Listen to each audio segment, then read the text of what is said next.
another edition of Live and Unscripted. It's Wednesday, May 31st, 2023, and you're with your host, Jennifer Saunders of the Righteous Rebels.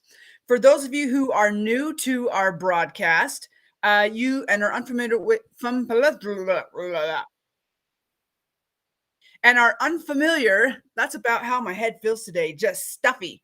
Are unfamiliar with what Live and Unscripted is. This is our video podcast where I meet with guests. A lot of times I don't really know my guests.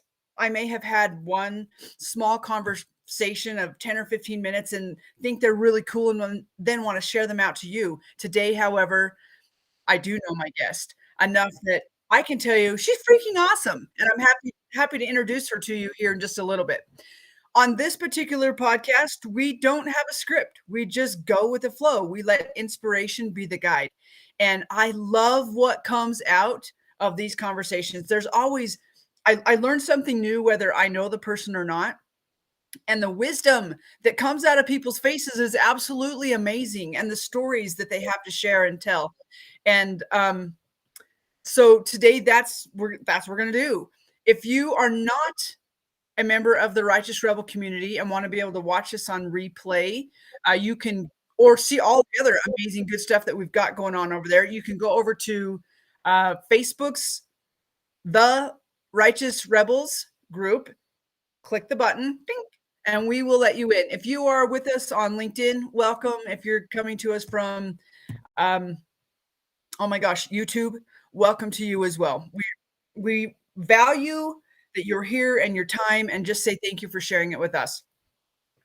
I want to ask for apologies in advance for any, but I'm not going to. This is what it is. We're live and unscripted, and here at Righteous Rebels, we're about showing up, and we're about showing up real. And today's just going to be a real conversation.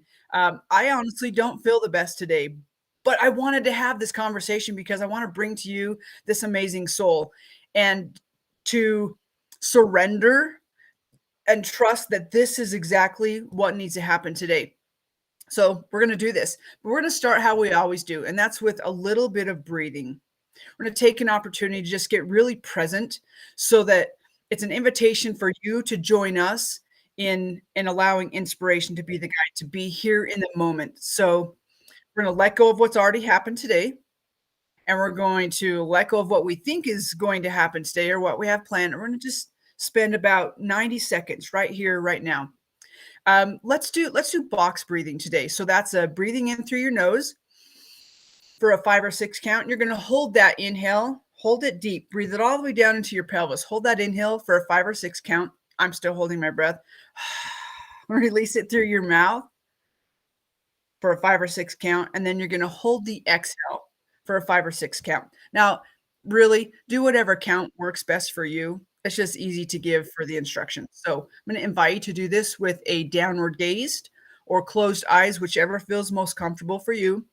And we'll do the first one together, and then I'll leave you to do 2 or 3 on your own, and then we'll get started with the program today. So downward gaze or closed eyes, again, whichever is most comfortable for you. Take that first breath in through your nose, whatever count works for you. Hold that inhale for the same count. Release it for the same count through your mouth, and hold that exhale. I'm going to set you to do it on your own for 3 or 4 sets. As you do it, just notice what you feel. Notice how your body settles. Notice how your mind settles. Just take notice.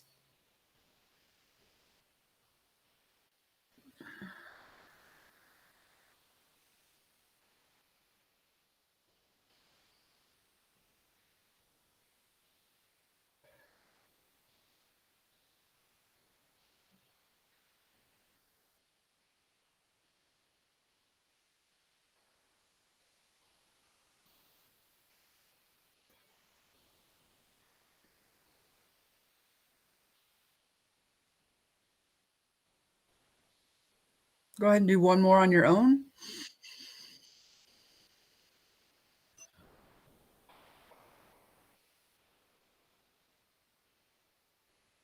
Beautiful. And when you're ready, Feel free to open your eyes. And let's almost get this party started.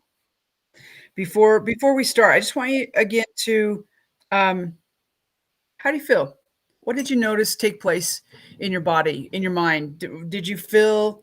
For me, I felt my feet as they were pressing on the metal of my chair. I could feel my heart start to slow and come into a better coherence. I could feel my mind settle a little bit.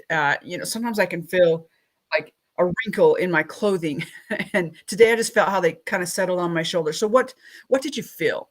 And if I'm going to invite you, I was going to say, if you feel comfortable, that's what I'm going to do. I'm going to invite you to just put those thoughts in the comments. We love to hear what you're experiencing, and it also helps other people maybe have a better idea of some things that they could experience. Not that you have to experience those things, but it's a possibility. I think sometimes when we're new to this, we don't always recognize like what it is we're experiencing or what we're feeling, and knowing what other people feel and experience kind of can give us an idea of that for ourselves. So with that said, I'm super excited to bring to you our guest today, who goes by the name Jane Buckley McCarthy, but we affectionately know her as Jane Storm. And I'll tell you what, Storm is the appropriate word for this beautiful soul. She comes in, and she has this presence, and you know that she's arrived, and she like leaves her goodness, and then she goes out. Only as she goes out, you are left wanting more. And so I met Jane. I'm just gonna bring you on screen, Jane. You're gonna get your own little countdown here. I met Jane in the craziest of ways. I saw this ad come across my Facebook. Actually, it wasn't an ad; it was an invitation from another gal that I know, and that said, "Hey, are you interested in learning about speaking in India?" Yep. Well, of course, that tweaked my interest a little bit, and I was like, "Yeah, but I can't really get on the call because I'm in a." We were invited to a phone call or a Zoom call, and I happened to be in a place called Awesome Relaxation. You guys have heard me talk about them, which is a quiet place. I couldn't be on the phone, and I couldn't be on a Zoom call. And they're like, "We need to see your face." And I was like, "I know, no." And as I was in a massage chair, just barely settling in, I hear inside myself, "Get up and go to a different place in this building." I'm like, "I don't want to. I just sat down in this chair and am getting comfy. I will watch the replay, or I'll just listen and talk to him later." And again, I hear, "Get up and go." I was like, "Fine, I will." So I turned on my Zoom camera, and the rest is kind of history. I I really love what I've learned from Jane. I love what I continue to learn from Jane. Jane has skills. She knows how to connect people. Jane has a big heart, and she has a coaching business, and so she touches the lives of many people. Again, my experience with her was on this crazy adventure in India, but I look forward to building what our relationship is going to be outside of that experience, because I know Jane has a lot to offer. So Jane also she just got back from Florida. She told me she just spent 4 days traveling from Florida to New York, where she lives, and has had this incredible journey, got back last night, and here she is today celebrating on Live and Unscripted with me. So Jane, thank you so much for creating space for us, and for showing up when we really could have done this another week. Actually, before we started, we were like, "Should we do this another day?" And there's honestly a part of me that was like, "Yes, you should do this another day." And then there's the part of me that's surrender. I feel like this today. Yeah. And I know we got to do this today. Yeah. Because we're supposed to be together. We are. Oh my God. That's what it's about. So again, Live and Unscripted and Righteous Rebels is about showing up real. And today's just what it is. And I'm surrendering to the fact that I may get to show up like this. It's not my favorite thing to do, but it's Mhm. here. So for those of you who are watching and listening, I'm just going to invite you to make space for this and to let the emotion touch the places in you that maybe you need to feel it. Maybe I'm feeling it because you need to feel it. And this is an invitation for you to just sit quiet and enjoy the conversation and feel what it is you need to feel as well. So, Jane, is there anything you want? I know that was like it's a wonky description of who you are, and it's just like a little scratch. Are there other things that you would like to say in regards to who you are and what you do before we get into the meatiness of this conversation? Yeah, I think my mom always said that I came out of the womb and all I cared about were people. So, I lead with my heart. I believe in people. I believe in the power of people and connection. And one of the things that I've learned that I've had to learn as a coach is grace, and Oh, to leave amen. one of the things we knew when we went to India, uh, when we went to the Bahamas, when we've been all over the world is you need an ego to do the kind of work that we do, but you need to leave your assumptions and your expectations behind and have grace. And when I became a coach after 30 years of corporate American experience, it was the hardest work I've ever done. It's really because it's all about powerful questions. So when you're asking powerful questions of others, you start to question yourself. Right. And you start to coach yourself. And then I started to do strengths coaching. And I realized that I love strengths coaching. I love seeing people in their power. I love when people get to their strengths. Hey, Jen, have you I got know. I'll take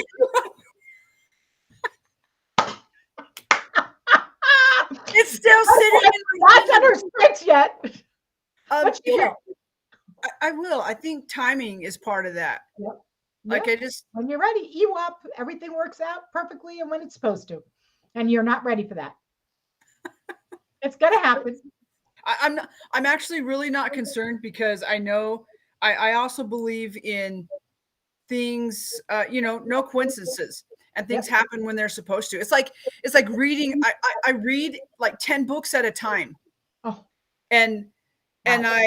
I will stop in a place and I'll be like, oh, what's this one? And I pick it up and I'm like, oh, that's really cool. And then it might be a few weeks later before I get back to a particular book. But when I pick it up, it's exactly what I need to have in that moment. And had I read it weeks earlier, it might not have processed the way that it hits and is processing in those moments. And so it's like the strengths thing. Like I've done the strengths thing before, but I'm excited to do it with you and see the process unfold with you.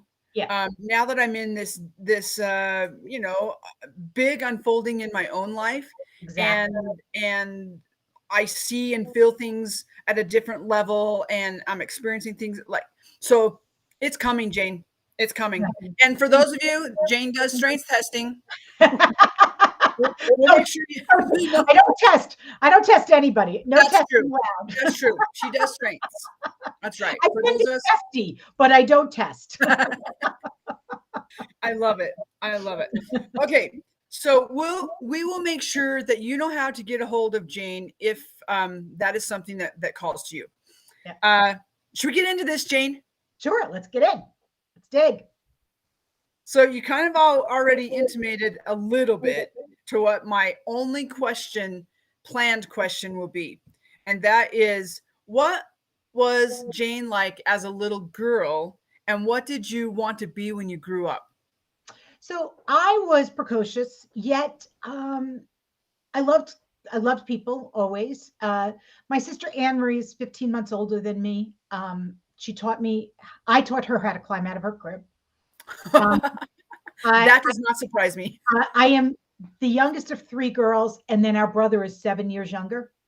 Oh, wow. And our parents got divorced when we were 10. So my brother had four mothers. We are strong women, all three of us, Maggie and I. And then Amory's strong. She's just a lot quieter than Maggie and me. Maggie and I are a lot alike. And yet Maggie's who very you different. just drove with Yes, from Florida. yes. Okay. And also spent the last 2 years going tag teaming, taking care of our mom. Okay. Okay. And then our brother, who's born the day before me, and I was 7 when he was born, and I didn't talk to him until he was 18. I never ate angel food cake until I was an adult because they served me angel food cake on my birthday, and my mother was in the hospital having this boy that took my space as the youngest child. So I had a lot of parties growing up, to the point where one time my friend Donna Fitzgerald showed up, and we had invited the whole entire soccer team, and she started taking the Hummels off the shelves. I said, "What are you doing?" She said, "I think there's going to be a lot of people here." And my mom went home. What are Hummels? Hummels are German figurines that are expensive that Okay. you wouldn't want to break. So she Okay. was moving all the china out of the way to make sure. So had lots of parties, loved to entertain, always did. Used to babysit a 90-year-old woman when I was in 7th grade, and then became part of their family. And so took care of her as she was going through dementia. They had 4 generations living in a house. It was like being in India, except it was in Massapequa, Long Island, New York. They had the parents, the grandparent, the great grandmother, and children. And I babysat the children, I catered their parties, and I took care of the 90-year-old woman. So as a young person yourself, 14-year-old to wow. 17, my whole high school. That's what I did in high school. Yeah. Wow. Oh, and I cleaned their house too. So okay. yeah, So I was busy. I'm a busy person. yes, you are. It's yes, you are. And okay, but how does like that leads to the question of like how does having that experience of basically being the nanny, caterer, party planner, whatever for this family, plus babysitting the kids and the 90-year-old grandma, how does that influence? What influence did that have on you as far as, or did it on what you wanted to do into adulthood, or like what was that influence on you? I really wanted to be a journalist. I love to ask questions. So it's kind of funny that I'm a journalist in a weird way as a coach because I ask a lot of powerful questions. I also wanted 6 kids. I wanted a son named Michael. That did not happen. I have 2. After my first, my daughter Colleen is going to be 26 in October. And I had what's called hyperemesis, which is severe vomiting and nausea, which only became familiar to people when Princess Kate and Amy Schumer got it. But I had it 25 years ago. It was like, buck up. It's less than 1%. And I was pretty damn sick. So our second child we adopted. So our son, Doug, is 22 and he is from South Dakota. And we have, that was the life that we ended up having. Married my husband 29 years ago in November. Congratulations. Phenomenal man, an amazing guy. I don't know if I dreamt that I could ever have such a great man as a husband who could put up with my busyness, who could put up with my adventures, my travel, and everything that comes with that. Although I had 30 years of corporate experience. So, I literally left corporate America at the end of 2018 and my life erupted into a different space. But for 32 years, I got a paycheck every month. I did do things differently. I job shared. I worked Monday, Tuesday, Wednesday out of my house. And my job share partner worked Wednesday, Thursday, Friday in corporate headquarters down in Virginia. Now, and for people who are unfamiliar with job share, mostly myself, I've heard of it. I don't really know that much about it. Explain a little. We literally shared a job. So she is the numbers person, not behind the scenes, did not need to be out in front. I am the creative, loud, get things done person. And I would work Monday, Tuesday, Wednesday. She would work Wednesday, Thursday, Friday. It was before Zoom, way before Zoom. We would be on conference bridges. That's how we would spend our day on Wednesdays, overlapping. And we would have different parts of the job that we would either do together or we would do it separately. So she was always in charge of the budget. I was always in charge of the creative. Okay, so if I'm hearing correctly, it's like I'm loving this concept because it's like you got to do the pieces that you were genius at, that you were that like thrived at, and didn't have like less stress. Like it actually would make your job fun and something to look forward. Like, oh my gosh, yeah, 18 years. We did it for 18 years, and then we had a separation. Her kids went off to college, and she wanted to try something different. And so we moved on, and she thought I was going to leave the job. I ended up staying. I learned how to pay the bills, and I learned how to change the light bulbs and do all the stuff that I never knew how to do. So it was a growth experience for both of us. And then I could see the handwriting on the wall at Verizon that things were going to change. And I am so loyal, and I was so loyal to the vendor that we work with. I knew if it changed, I would go down with it. So I chose to leave before it was going to happen. And 8 months after I left, they shut down the program or changed it. It's so crazy that you just said that, because before I got on with you, so 10 o'clock my time, so it's an hour before we got on, I thought, I have got to lay down. And so I laid down and I dozed. I don't think I slept hard, but one of the things that I thought that was running through my mind as I was trying to sleep was how often people, again, partly because of what's going on in my own world, is how often people stay and will go down with a sinking ship. Even if it doesn't have to be a disaster for things, for that ship to sink, but just knowing that it doesn't function well, or I just find it fascinating that you said that, like, whoa, I see this, and I chose to honor me and not go down with the ship. And actually, I honored Kobe Marketing as well, because I knew that it was going to be best for all of us. And it was the right time for me to leave. If I had stayed, my life would be very different. I wouldn't have met you. I wouldn't have met so many, hundreds of people from around the world that have now impacted my life, and I've impacted theirs. And there are times where I dig in and I stay with people and other people don't understand it. And there's a reason I do. And I never, ever regret it. Part of it is my heart. Are you willing to tell us about that? Like, because I think part of it is, I see things in others that other people don't see. And I also get to a level with people that not everybody gets to. Agreed. So it goes back to grace. I believe I have the ability to have grace. I don't always have ability to have grace with myself, and that's what I'm learning. Sure. But I have a lot of grace for others.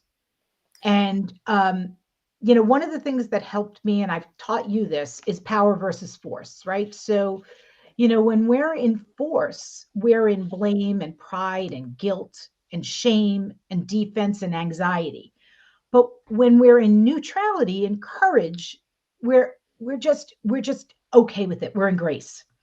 And then when we're in our power, we're in love and reason and humility and willingness and trust and affirmations and joy and facts. And I'm always trying to get to that point. And every conversation we have, we're in that process of, are we in force or are we in power? And how do I get others to get to their power while I stay there? And it's not always easy. There are days, there are moments, there are every single day you have the choice on thinking in your head, what is this bringing up for me? What is it? Keep talking. And how am I going to get to my power as I do this? And so I'm just going to put the book up for those who maybe haven't read it or unfamiliar. Power versus Force. Yeah. This is a really fantastic book. I honestly still have not read it cover to cover. Neither have I. I piecemeal through it, but this is my favorite piece in it. And this is what she's talking about. Yeah. It's an energy scale. It's a map of consciousness, and it talks about emotions and processes and life views. And I would recommend that if you don't or haven't read this book or have it in your resources, that you get it, because what she's talking about, that comes from this resource is absolutely fabulous. Yeah, and I love to do that work. I love because So it do I. helps me. I think it supports us as we go through life, when and also really starting to look at what are my expectations and my assumptions and what can I leave behind so that I, you know, I don't have to worry about other people's opinions that are on my left shoulder. I have to worry What about about on the right shoulder? my right shoulder is okay. That's Jane Okay. Storm. But Okay, just left checking. shoulder is the OPO, the other people's opinions. And, my sister Maggie, I tell you, one of the things in 4 days is she's gotten her circle down to 6 people. And she will say to me, Janie, I don't care what others think of me. And you know what? She really doesn't as much. And it's taking me a long time to get to that point. When our daughters, she's got a daughter 5 months older than Colleen, my daughter, when they were in first grade, I went to my mom and I said, Mom, they've asked me to be PTA president. And she said, absolutely not. You cannot do it. It's political. There's no way in hell you can do it. You are going to have problems. You care way too much about what people think. You can't do it. 3 weeks later, Maggie called my mother and said, Mom, they asked me to be PTA president. She said, go for it. She was PTA president for 16 years. I became the head of Relay for Life for the American Cancer Society. So I found a different way to do it, which was not as political. It wasn't Right. all the women at the PTA. It was a different type of cause that I went after. I love it. Hey, I just want to take a second and we got a few people who are watching live and just say thank you for joining us. Feel free to make comments if you got questions or things you want to ask. Put them in there. I can see them now, and we'll get those answered. So that's funny. I actually can kind of see you as a PTA president, but I see you more, just what I know of you, the Relay for Life. It's a better fit. Yeah, it's a better my fit. mother knew it. Mom knows that. She knew it.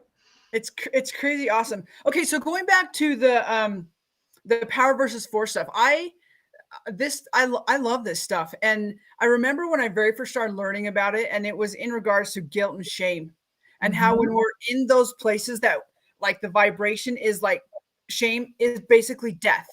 Like that was my first like welcoming into this type of energy and world, and that was such an eye-opener for me. And how many of the people around us vibrate and move around in that energy. It's which is part of what we do at Righteous Rebels, is to help pull. We call it the walking dead. We are so many walking the living dead among us, and to help pull, like you say, to pull people up and help raise their energy, so that they can get to that, what is it, 200, where things start flipping and changing. Courage, and that's what we're about too. And power unifies, and force, it repels. So when you're in force, you're repelling, you're causing, and power attracts, and force is self-serving. Force is that ego.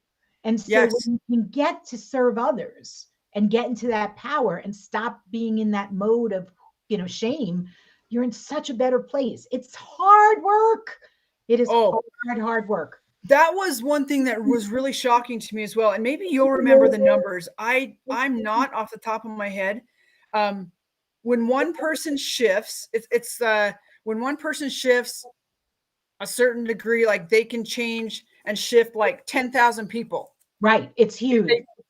It's just not yourself that you're changing, because that it starts moving the gauge for everyone else as well. But this was the other thing that was really shocking for me is and remind me if I'm remembering correctly or not, is that in here he states that most people in their entire lifetime will, and I'm going to use the word choose, will only choose to shift maybe 5 to 10 points. That's all. Yes. Yeah. And we see that, right? We see those people. Absolutely. Yeah. So let's see. I have here one person at level 700. There you go. counterbalances 70 million people below level 200. Yeah. Like, what? And then there are only 12 people in the whole entire world on the planet that celebrate at level 700. Only 12. I mean, so, it's funny. This is interpretation too, right? So I am not the science girl. That's not who I am. And I'm not the test taker.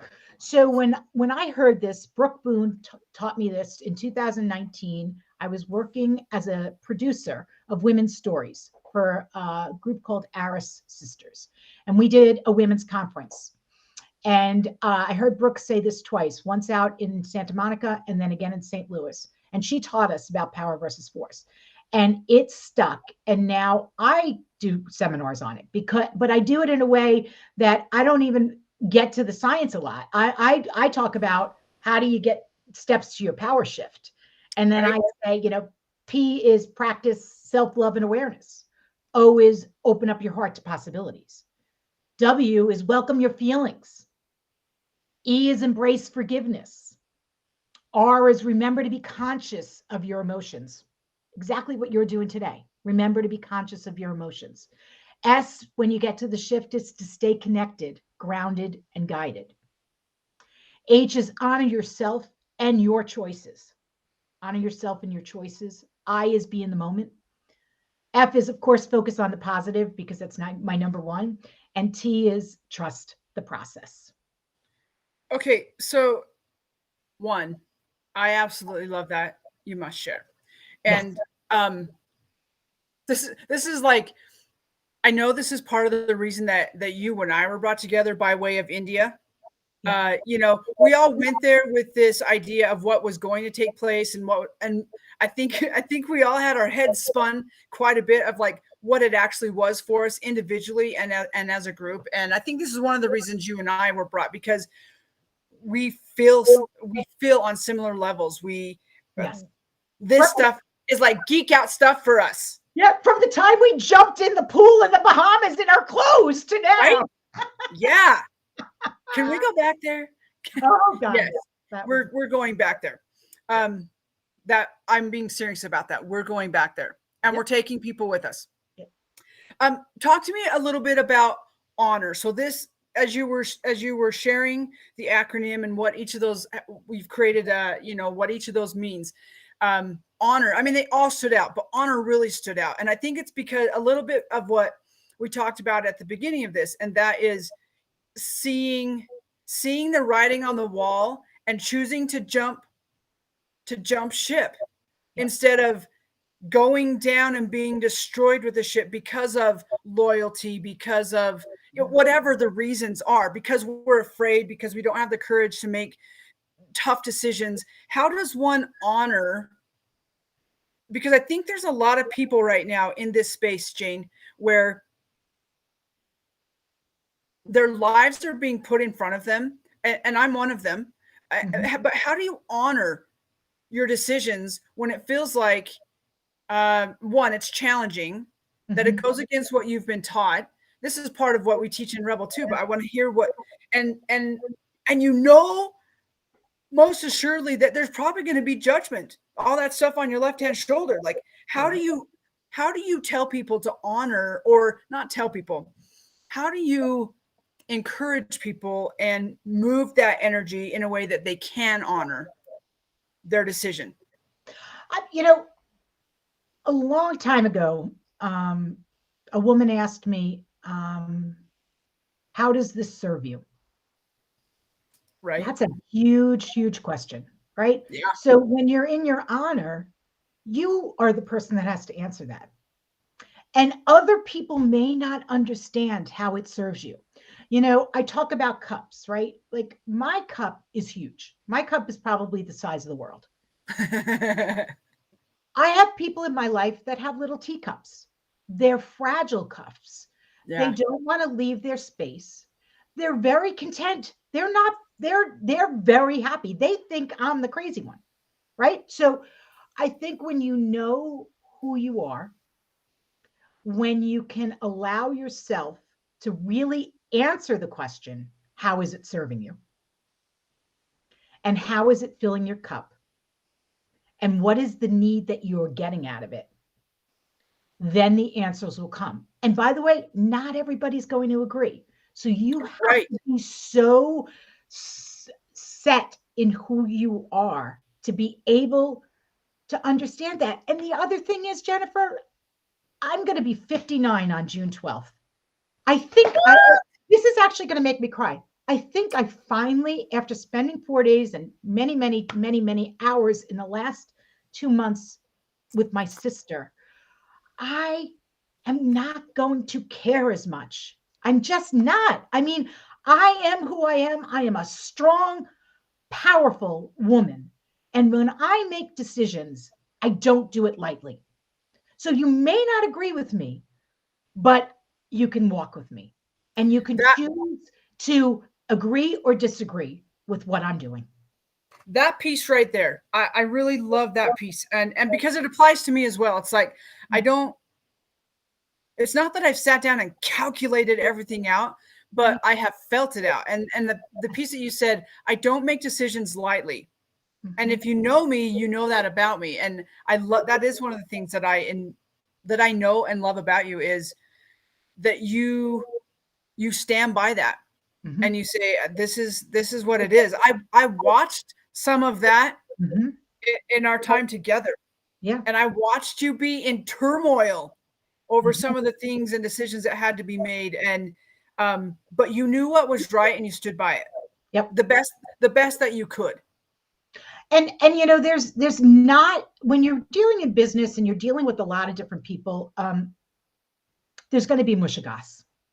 Yeah, And when there's new ways of doing things, there's going to be mushigas. So, you know, one of the things that had to come from this year was that word grace, really giving up to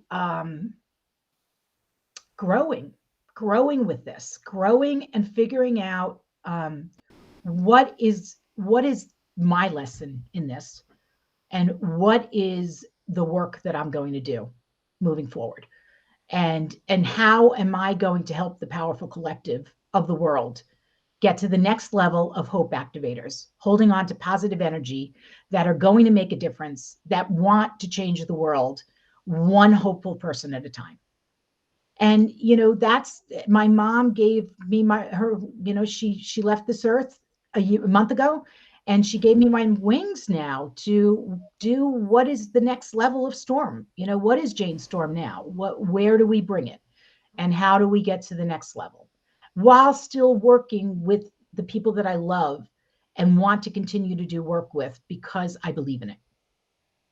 And I believe in growth, and I believe in learning, and I believe in moving forward. absolutely. Oh my gosh, I love it. um I had a question, and like I focused on my head instead of the question. Uh, um okay, so you just brought up your mom. Let's, are you okay to talk about your mom for a minute? oh, absolutely. um Absolutely. I know, you know, I read her obituary. It was incredible. Yeah, that was And great. and it is amazing that you got to have her Mhm. as a mentor and a guide and a mom and a teacher and all of those things. And what are the things, like, you know, we talk a lot about legacies and what that is, and I don't necessarily believe in the way that legacy is taught out in the business world. Mhm. But your mom left you a legacy. Mhm. And can we talk about that? Like, what is it that she let you said she gave you your wings to find the next level of what Jane Storm is. Yeah. How was your mom passing her legacy on? Because I know she did this kind of work as well, and Yes. you've talked about it, and you do it with such excitement. That's the legacy. So what is she passing on to you, and how do you moving forward intend to help, like, integrate that into what your legacy Yeah. is and what you're leaving for the world? Yeah, you know, so when she was 57, she left corporate America, and she decided to go to Hawaii because she had read a book called The Urban Shaman by a man named Serge Kahili King. And she decided to become a Hawaiian shaman. So she was on the mountains of Hawaii, meeting people from around the world, doing work with people doing meditation. I just found out last week reading her stuff that she was doing walking meditation 30 years before I had learned it from, my friend Will. And it's just amazing to see where the similarities of our lives have come. I have found, I mean, hundreds and hundreds of notebooks of writing. Wow. She has written books. She is a poet. She wrote some amazing poetry. I was able to film her before, like over a year and a half ago. I filmed her reading her poetry. She really wanted me to learn to be in the present moment. She didn't love that Janie was busy, but I was born busy, so she was not surprised. But we watched Jeopardy and Wheel of Fortune together every night. We watched a lot of Hallmark together. We loved The Equalizer. She loved every single mystery. She taught. It was interesting. We had her first celebration of life last week down in Florida, and there were 44 people there. And Jennifer, what I realized, each one of us got up and spoke, and we went into age order. So Maggie talked about that she was gifted the ability to write she wrote 98% of that obituary, which was amazing. Anne Marie wrote a letter to my mom and read it. And I looked around, and of course, you know me, I had no idea what I was going to say until I got there. And I looked around the room and I said, I know every single person in here. And I went around and said how they all knew each other. And so wow. that's what she did for me, is she has taught me how to connect. I connect with people at a visceral level, and that's what she did. And she collected people from around the world, and that's what I'm doing. And I so, love that. I tell people I collect hearts. yeah, I love that, collecting hearts. And she was all about golden hearts. And so she would say she had surgery 2 years ago, and the surgeon came in and said to her, I'm so and so, and you have a golden heart. And my mom said, well, if I have a golden heart, that means everybody else must too. And so she started giving golden hearts out around the world. And everywhere she'd go, she'd give out a golden heart. So that's what we're doing. We're giving out golden hearts in her honor, and we're going to publish some of her stuff, some of her writing, and really take it to another level of, who is Peg Buckley and how do we honor her? She has, 12 grandchildren and 4 kids, and all of us are still married between 28 and 35 years. So there's a lot of love in this family that's not going to go away, even though she's gone. That's really cool. Yeah. It's really cool. So how do you incorporate, more than just golden hearts? Like, how do you incorporate her power and what she taught you into what you do? How does she live through you? Oh God. I think every single day I say EWOP, everything works out perfectly. There's a whole entire binder of stuff that she taught me that I'm going to now do. When the night she was going to the next level, my sister Maggie and I were with her, and Maggie did Reiki on her, and she learned Reiki from my mother. And I was massaging her, and I was singing. Now, all right, Jennifer, I was singing to my mom. We were all and all of a sudden, my mom, clear-eyed, she'd been out of it, clear-eyed, looked up at me and said, shh, as I was singing, you raised me up. I got shushed by my mother, my dying mother. But she told Maggie she didn't give a shit what she thought. So, hey, that's where she was at the last, but it was hysterical. Oh my gosh. Yeah. So the real Peg, she was a tell it like it is. She was wise. She was so wise. So all of those nuggets will be stuff that will just continue to grow with me. I see it in my kids, and really, she taught us about diversity, equity, and inclusion before we even knew that was DE&I was around. We were not allowed to eat grapes as kids because of the migrant workers in California. We marched for peace. We went to DC on numerous occasions to march for peace. We sang in multiracial churches. We were part of a huge community of all different people coming together.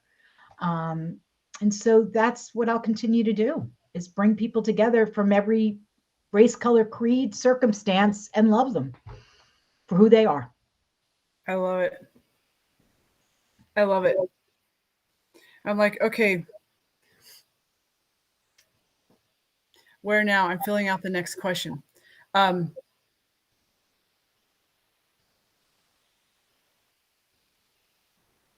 It's a what made you decide kind of question. Okay, yeah, that's what it is. Is it's what actually going back to corporate world, and you said you saw the writing on the wall, but I have a feeling there was a point even before that where you decided that corporate wasn't your thing and for life. And like what was the pivot point or the turning point where you make a decision of like, I think I got to take a different life path? Was there a particular moment? Was there just knowing? Because sometimes we just know, like it just No, it was get in touch enough with ourselves that we're like, oh, no, I had a freaking great life. I was making a lot of money, working out of my house, doing work that I loved. I ran a loyalty program for business to business customers. I actually loved my job. What happened is I got an opportunity where I knew I was going to get a severance that was very big, and I was going to have the ability to have a pension down the road. And I went to my financial advisor, who was also a friend, and she said, first out wins. Get out, because you don't know if it's going to happen again. You don't know if that offer is ever going to come back again. And so if you even have an inkling that you want to do something different in your life, then do it. so it's like the door just opened. So that was in August. And then by October, I had to make a decision if I was going to go or not. And I was driving all along the East Coast doing training at Verizon channels on loyalty.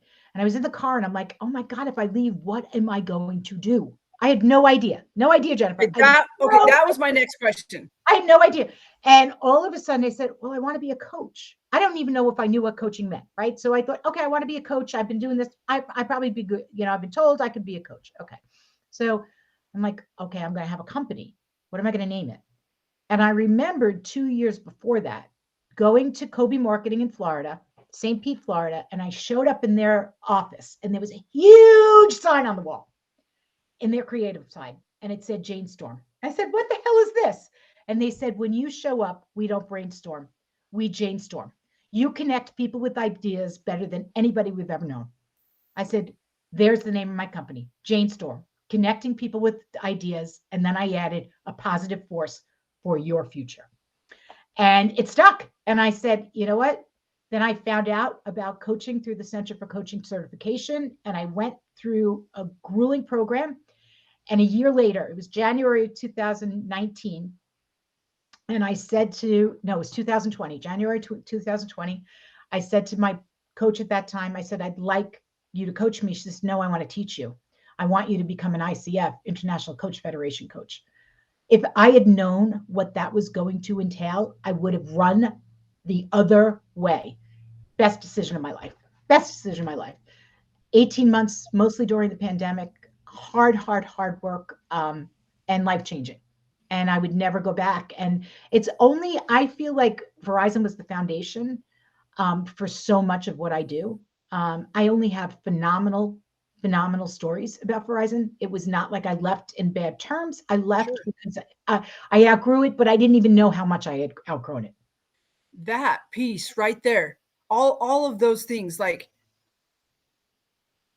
talk about that. I think because so many people say they get stuck because of the money. Oh my God. And the benefits. The biggest part for me were the benefits. When I left, I think the first year was $27,000 for the four of us for benefits. I mean, that was just outrageous, right? So you had to get into the mode. I have a husband that said, go for it. So I was lucky that I had a partner that said, you're going to land on your feet. Go do it. Go do what you have to do. And he, by the way, he continues to say that to me. You're going to land on your feet, go do what you have to do.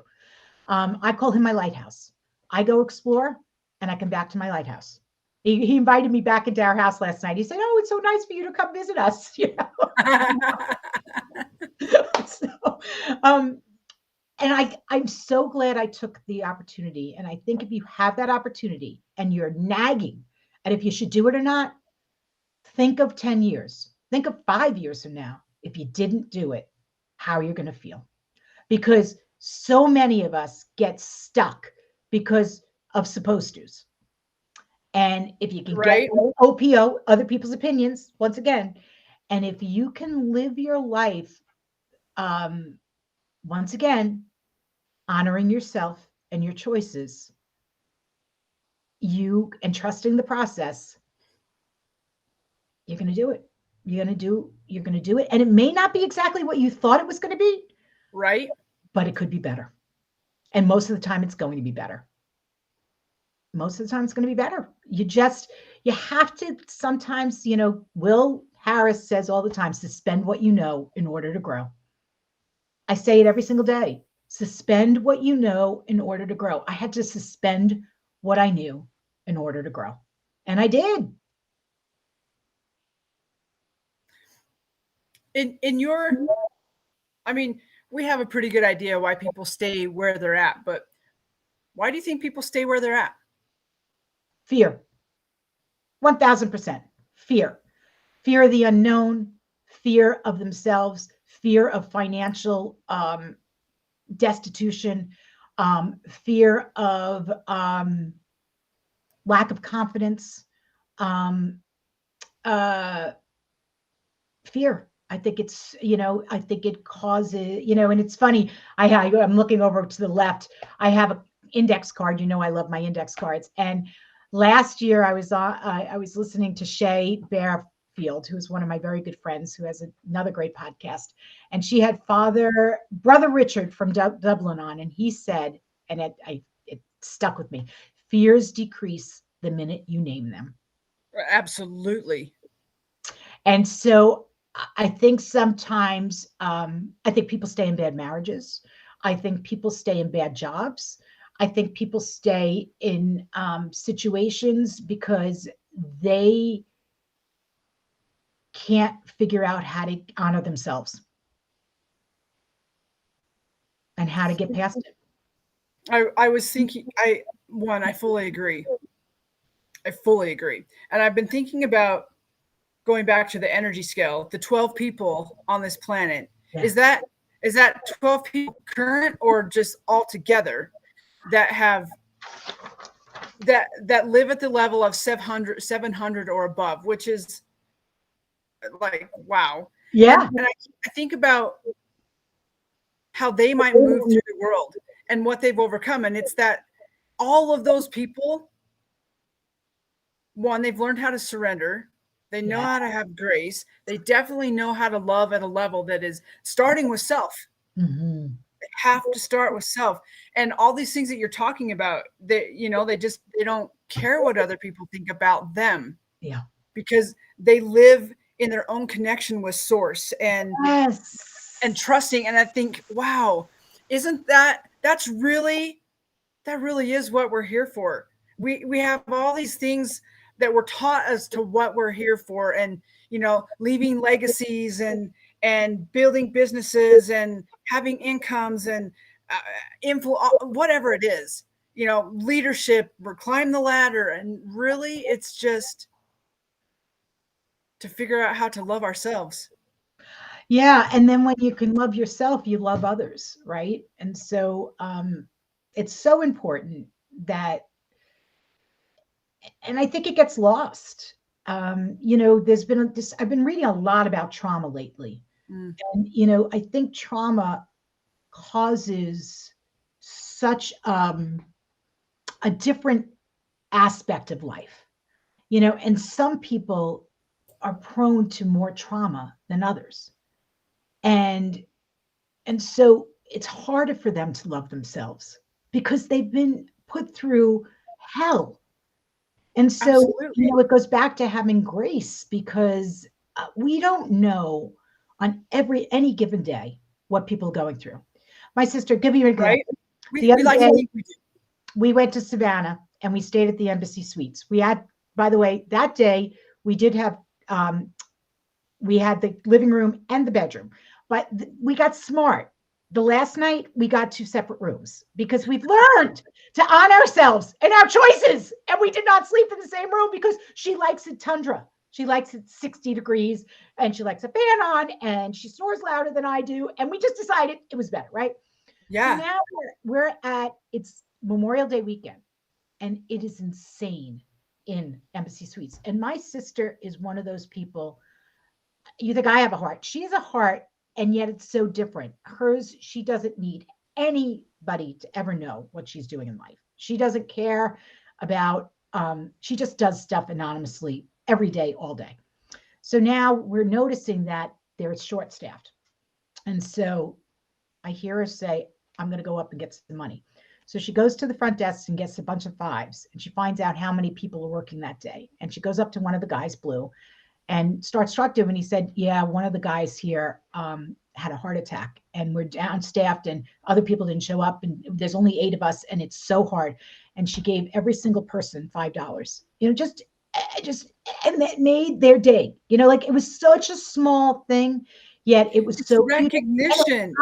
It was honor that, someone took the time to hear a story. And so all day we were like Oprah, and you'll get 5, and you'll get 5, and you'll get 5. We were giving out money all over the place, just little amounts and compliments. You look beautiful today. Oh my God, you need a picture. You look great.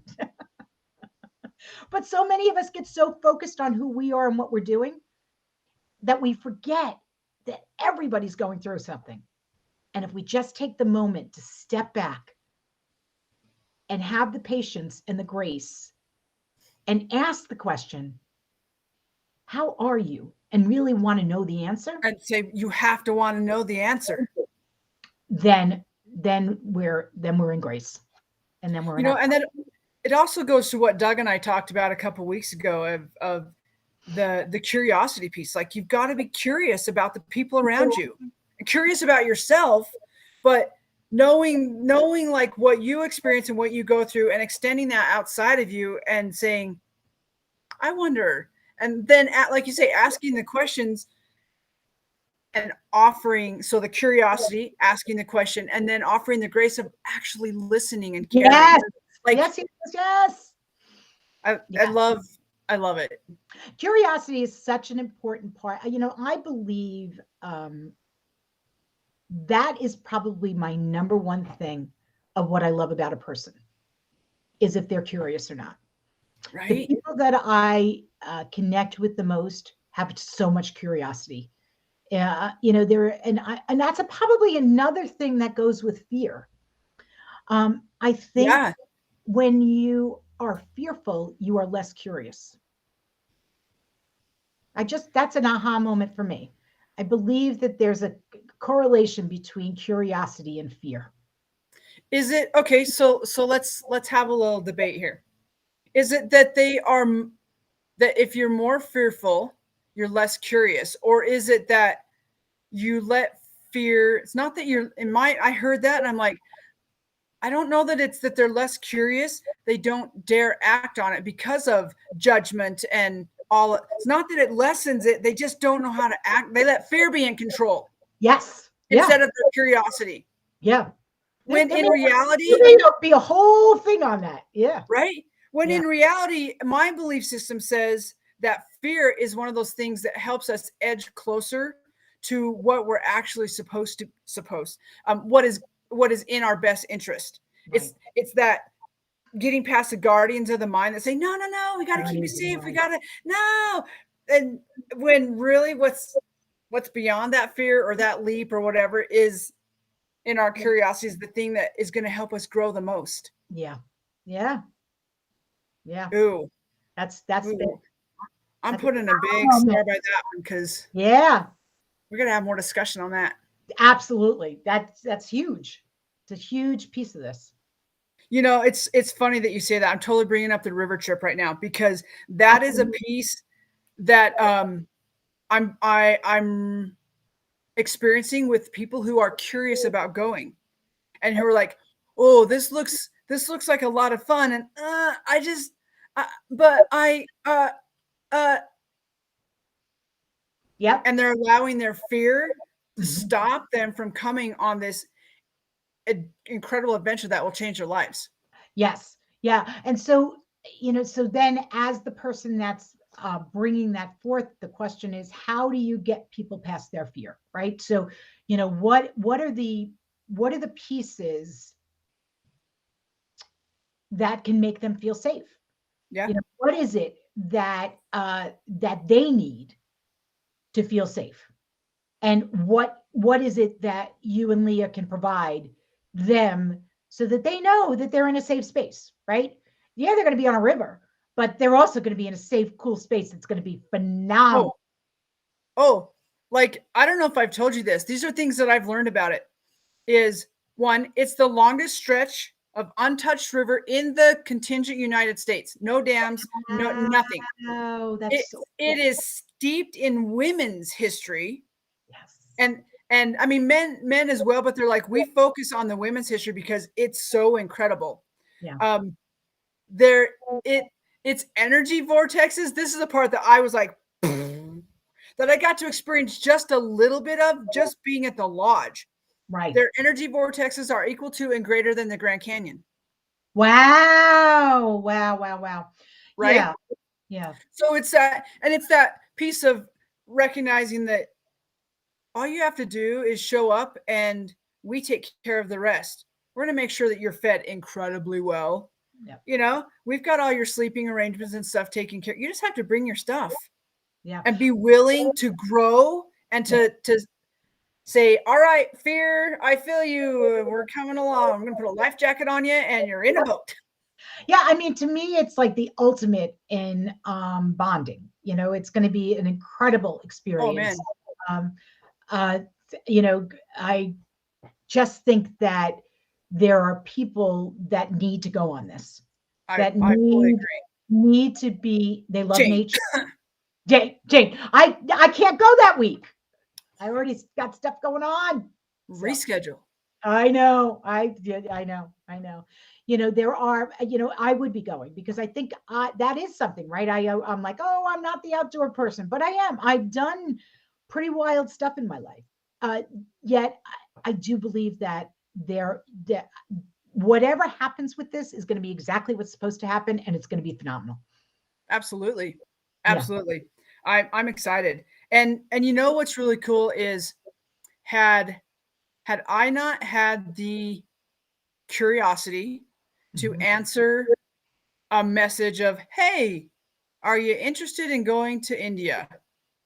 Yep. And then faced the concerns and the fears and Yep. taken the steps to actually go to India and have the experiences and meet the people, I can, with a lot of assurity, say that this river trip probably wouldn't be happening. Right. I Oh, wouldn't, I wouldn't, 100%. You I wouldn't have met wouldn't have, me. right? I wouldn't have created Righteous Rebels the way that it is. Lots of the unfolding of life wouldn't be happening the way that it is, and it caused me to really step into curiosity, which I'm curious. I'm a curious soul. And Yes, it you are. also caused me to um, just take fear for a ride. Yeah. Take fear for a ride right there, right down that river. There's a song in that. Ooh, yeah. Here, I'll make a note. Song in that. Yeah. You'll be singing that at the campfire. You will be doing that. I can't wait to see what, Don't be what that turns out to be. change. We wrote it. The song's here. Be the first one to Oh, the line of that song. There are two amazing memories that I have. Well, three. The first is I talked about it when you and I looked at each other, and the next thing you know, we jumped in the pool with all our clothes on. And then when we were in India, we got to go to the World Peace Forum, and oh, yes. we were all walking around, and then all of a sudden, you started singing Amazing Grace, and it was just, it was a powerful, powerful moment. And then the morning of our speech, we were standing there and I looked at you and I said, "Can you sing Amazing Grace?" And you did. And everybody started to gather around. And we were one. We were one that morning, and it was beautiful. And your voice was always strong to me verbally, but when you sing, it's at another level, and it's a gift that you bring to the world. And that's another piece of what I love about meeting people, right? Because you not everybody knows that you were a phenomenal singer and have been singing for years and had a career in it.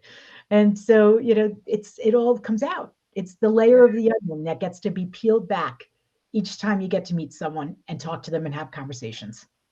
I love it. Thank you for those kudos. I appreciate that.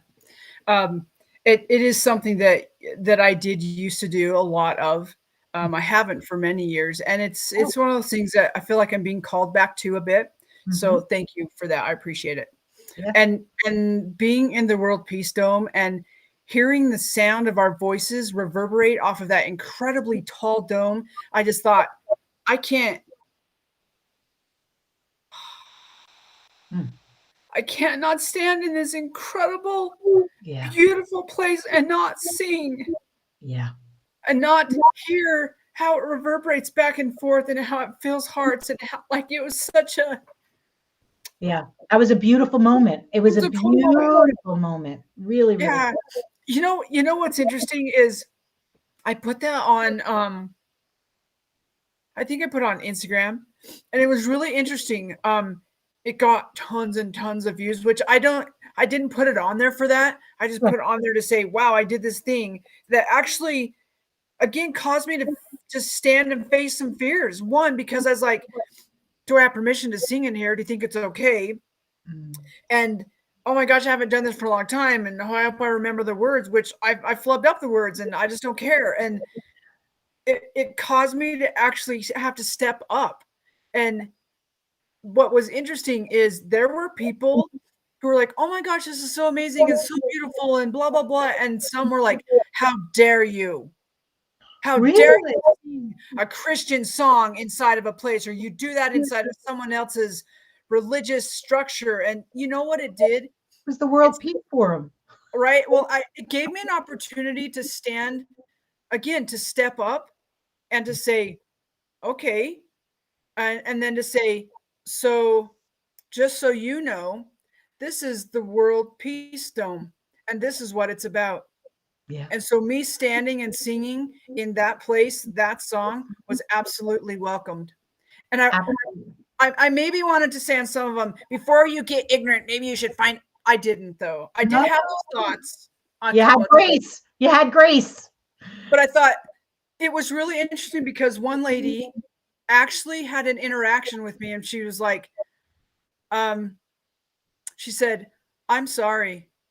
I was having a really bad day, and that was an easy place to outlet. And I appreciate how you handled that and that we can have a conversation about this."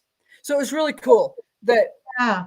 And if more of us did that, right? If you, once again, it's taking that step back, pausing, patience, attitude, you know, yeah. Okay. understand.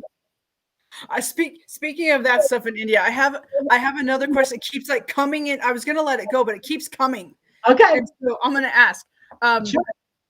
so I have talked about this moment with a few of the other people who were a part of it and how it kind of changed the course of how one small action changed the course of events for that day and kind of what had happened. And it's this moment. It's the day that we were practicing our speeches in small groups, and we practiced them, then we got feedback, and then we left and we did another activity, and then we came back to the motel and we went right to our groups, and without having time to make any corrections to our speeches or changes to things. And so basically we were standing up and giving the exact same thing for the second time that we had given a few hours earlier. And I remember sitting in that space and thinking, I'm not doing this. I'm not I'm not going to stand up and give the same speech when I've not had any time to correct it. I'm not doing this. And I remember thinking, "Oh, again, it's facing that fear and like, ooh, what are other people going to think of me? But knowing inside me that it wasn't the right thing to do, and knowing that I intentionally waited till the end so that you would have to call on me. and and I remember like mustering that little bit of courage and just saying, I'm opting out. We again, some of us who were in that room have talked about what that experience was like, but what was that experience like for you? Like, how did you receive that? How do you feel like did that moment shift anything for you? And I just curious because it keeps coming to my mind. So interesting. So what I remember of that is that we'd never done this before. Right. We were all doing this for the first time. There were a lot of people, and I had learned enough about you, spending time with you prior to, in Right. the Bahamas and then here, that I just, once again, was just giving you grace. I don't think I didn't know all that background until just now. Like, I didn't know all of that other stuff was coming with it. So to me, it was, okay, she's not going to do it now. She'll get to it. I knew you were going to kill it because I had already known who you are as a person and what was going to come out of it. So there was so much that was going on, right? That, maybe that goes back to my childhood of being able to handle a lot of different personalities and a lot of different things going on at the same time, and being able to be okay with it and not even knowing that I'm okay with it, but going through the motions. So giving you that space. There was one other person that needed space that day. And then others rising where they could and being able to be okay with it.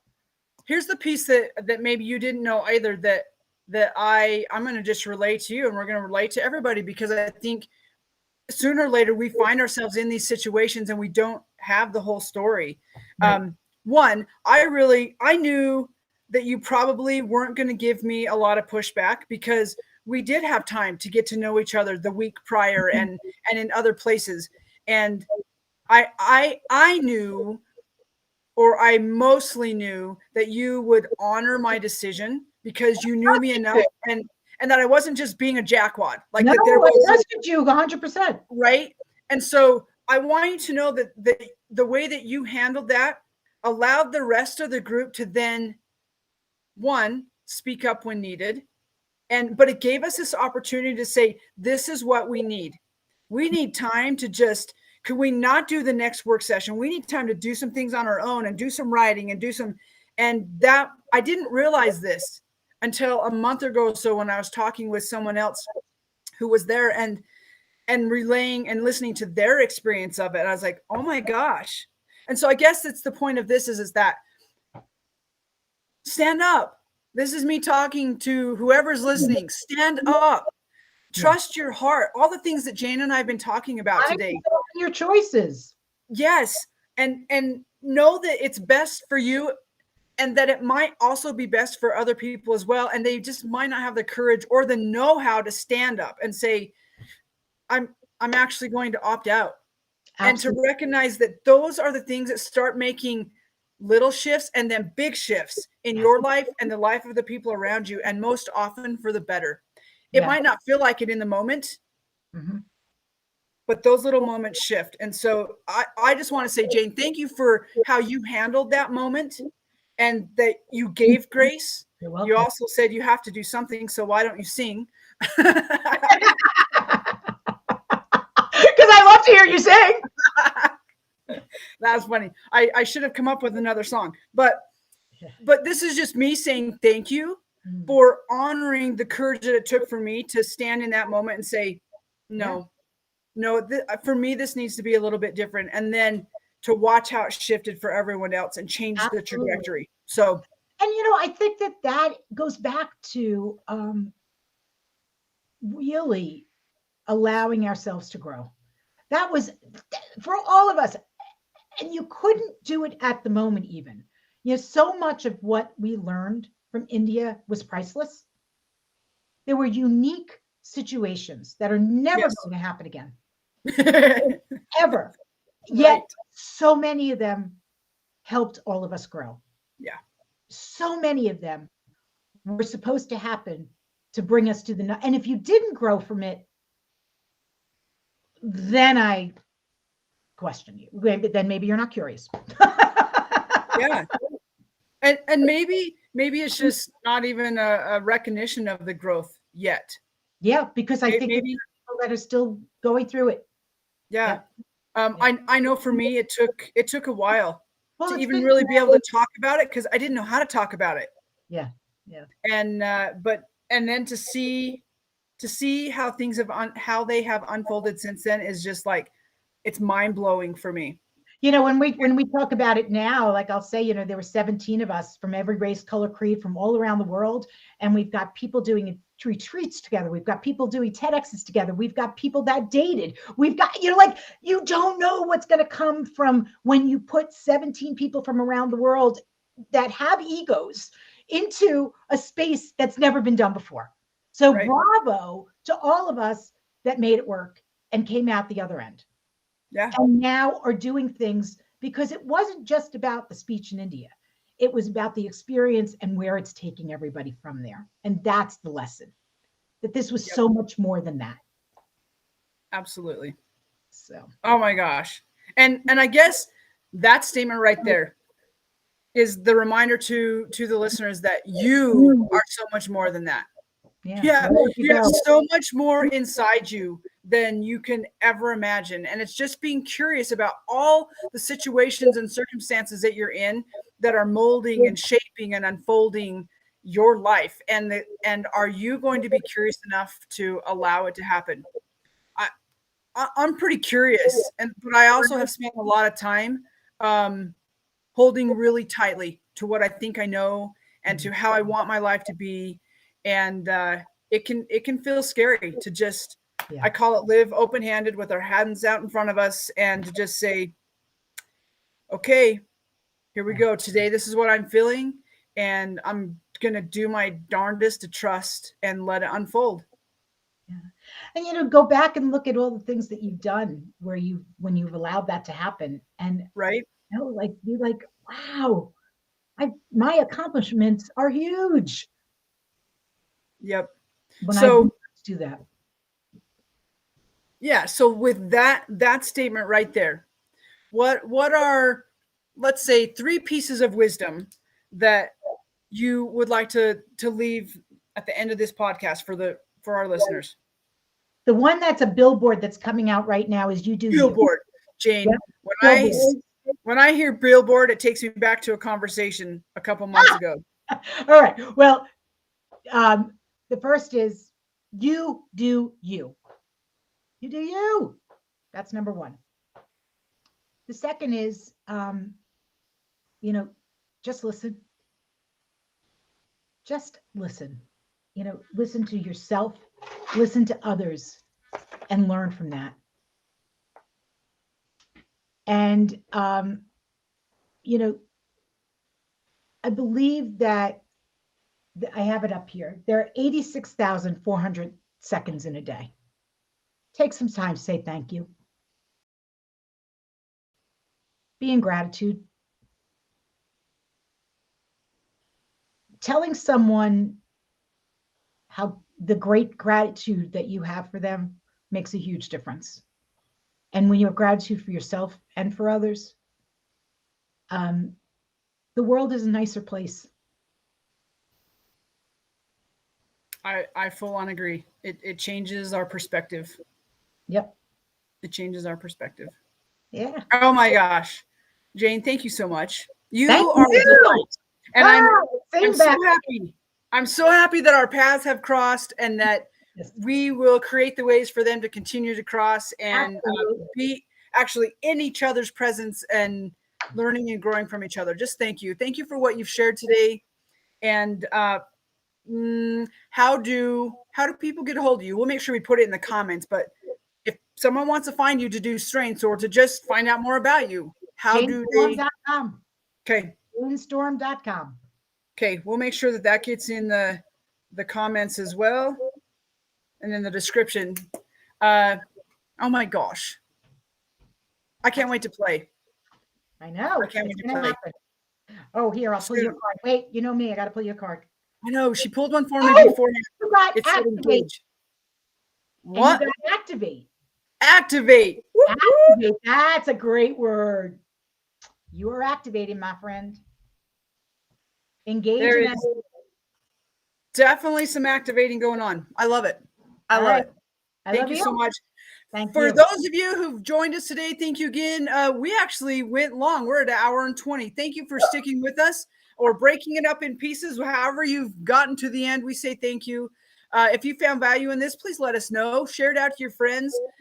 And if you happen to be a woman who, loves life and leadership, we have an adventure for you that can level that up. And all you Tell have the to do is dates. show up. What's that? Tell the dates. Tell the dates. The dates are August 14th through 20th. It's on the Salmon River. Again, we have taken, I know that does that for some people. It's okay. That's totally okay. We got you covered. All you have to do is show up. We're going to take care of the rest, and we're going to make sure that you're well taken care of. And I promise you, the person who gets on the boat is not going to be the person who leaves the boat. This is going to change your life in all the good ways forever. With that, remember, we love you. We love you so much. We appreciate who you are and the magic that you bring to the world. And remember to be bold, be brave, be a rebel. We'll see you soon.